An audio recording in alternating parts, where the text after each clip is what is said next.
కామారెడ్డి జిల్లా లింగంపేటలో భారీ వర్షానికి దెబ్బతిన్న బ్రిడ్జిని జిల్లా కలెక్టర్ ఆశిష్ సంగ్వాన్ అలాగే ఎస్పీ రాజేష్ చంద్ర పరిశీలించారు. భారీ వర్షాల కారణంగా అన్ని శాఖలు అలర్ట్ గా ఉన్నాయని చెప్పారు. భారీ వరదల వల్ల లింగంపేట మండలం రాంపల్లి కొనతెడ్డ వాగులో గల్లంతైన వ్యక్తి కోసం రెస్క్యూ ఆపరేషన్ కొనసాగుతోందని చెప్పారు. మరింత సమాచారం మా కరెస్పాండెంట్ దివాకర్ వివరిస్తారు. కామారెడ్డి జిల్లాలో మరోసారి రికార్డు స్థాయిలో వర్షాలు కురుస్తున్నాయి. భారీ వర్షాలకు చాలా చోట్ల లోతట్టు ప్రాంతాలు జలమయంగా మారాయి. రోడ్లు కూడా దెబ్బతిన్నటువంటి పరిస్థితి. లింగంపేట మండల కేంద్రంలో దెబ్బతిన్నటువంటి బ్రిడ్జికి మరమ్మతు పనులు చేపట్టారు. కలెక్టర్, ఎస్పీలు స్వయంగా మరమ్మతు పనులను పర్యవేక్షించారు. సార్ చెప్పండి, ఎట్లా ఉంది? భారీ వర్షాలు మరోసారి కామారెడ్డి జిల్లాలో కురుస్తున్నాయి. ఎలాంటి ప్రణాళికలు చేస్తున్నారు? ఎలాంటి ఆదేశాలు ఇచ్చారు? నిన్న రాత్రిలో కామారెడ్డి జిల్లాలో భారీ వర్షాలు పడింది. Around 65 mm entire district average. తర్వాత కొన్ని మండల్స్లో చాలా ఎక్కువ. కామారెడ్డి టౌన్లో 182 mm వర్షం పడింది. తర్వాత పిట్లం, గాంధారి మండలంలో కూడా భారీ వర్ష పడింది. సో అందరూ అలర్ట్ ఉన్నారు.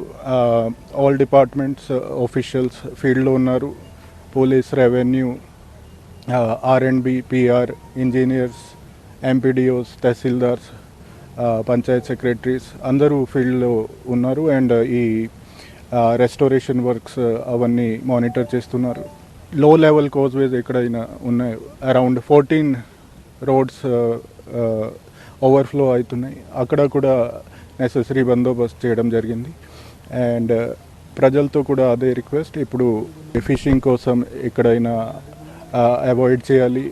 లైట్నింగ్ కూడా ఉండొచ్చు, థండర్ బోల్ట్స్ కూడా ఉండొచ్చు. సో ఇప్పుడు ఫీల్డ్కి కూడా కొంచెం అవాయిడ్ చేయాలి ఓపెన్ ఫీల్డ్స్లో. అండ్ అన్నెసెసరీ ట్రావెల్ కూడా అవాయిడ్ చేస్తే బాగుంటుంది. కామారెడ్డి చెరువు మళ్ళీ పొంగిపోతుంది సార్. లాస్ట్ ఇయర్ మనం GR colony, housing board colony, ఆ చెరువు అంటే వాగు మత్తడితోనే నీట మునిగినటువంటి పరిస్థితి. ఈసారి ఎలాంటి చర్య, అంటే లోతట్టు ప్రాంతాల్లో ఎన్ని గుర్తించారు? ఎలాంటి అక్కడ భద్రతా చర్యలు చేపట్టారు? కామారెడ్డి చెరువులో కూడా లాస్ట్ ఇయర్ ఫ్లడ్ వచ్చిన తర్వాత రిపేర్ చేయడం జరిగింది. అక్కడ ఎంక్రోచ్మెంట్ కూడా తీయడం జరిగింది, వైడనింగ్ కూడా చేయడం జరిగింది. సో ఈసారి కొంచెం తక్కువ అక్కడ వాటర్ ఫ్లో సరిగా ఉంది. అండ్ ఈసారి ఓవర్ఫ్లో కాలేదు సో ఫార్. అండ్ జిఆర్ కాలనీలో కూడా ఓన్లీ 3 హౌసెస్ జస్ట్ ప్రికాషన్గా అక్కడ ఇవాక్యుయేట్ చేయడం జరిగింది. రాత్రి కురిసిన భారీ వర్షాలు అంటే వరదలో ఒక వ్యక్తి ఇదే మండలంలో ఒక తాండాలో తప్పిపోయినట్టు తెలుస్తుంది. అట్లా ఎంతమంది ఇప్పటి వరకు గుర్తించారు సార్? అలాంటి ఘటనలు ఏమైనా జరిగాయి? ఒక ఇన్ఫర్మేషన్ వచ్చింది.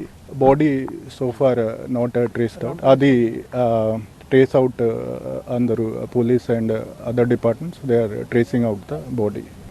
ఇది మొత్తం మీద భారీ వర్షాల నేపథ్యంలో అప్రమత్తంగా ఉన్నామని చెప్పి జిల్లా యంత్రాంగానికి కూడా ఆదేశాలు ఇచ్చామని చెప్పి కలెక్టర్ ఆశిష్ సంగ్వాన్ అంటున్నారు.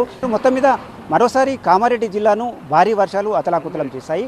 అధికారులు అయితే కంట్రోల్ రూమ్ ఏర్పాటు చేశారు. అప్రమత్తంగా ఉన్నామని చెప్పి ఉన్నతాధికారులు చెప్తున్నటువంటి పరిస్థితి. కెమెరా పర్సన్ అరవింద్తో దివాకర్, TV9, నిజామాబాద్.